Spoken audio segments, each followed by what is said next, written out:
Hi everyone, welcome to my YouTube channel Daily Tutorial, where I provide you with daily tech tips and helpful guides. In this tutorial, I'm going to show you how you can enroll for an online banking account in Santander Bank. First, make sure you have a good internet connection and it's working properly. Then go ahead and open up a web browser. On the search bar, type in santanderbank.com and then press enter. Now once you land on this page, click on the option that says login in the top right corner right here. Now to enroll for an account, you have to click on this link where it says Enroll Now.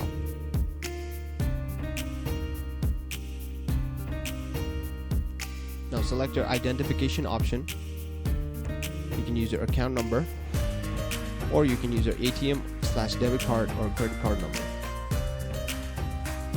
Type it in here and type in your last 4 digits of your social security number here. If you don't have your social security number, click this link and you can type in your date of birth instead.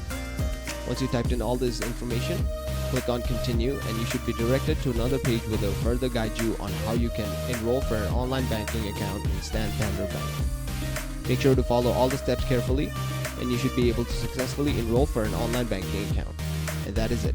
Thank you very much for watching this video. Be sure to leave a like, share this video and subscribe to our channel for more helpful guides just like this.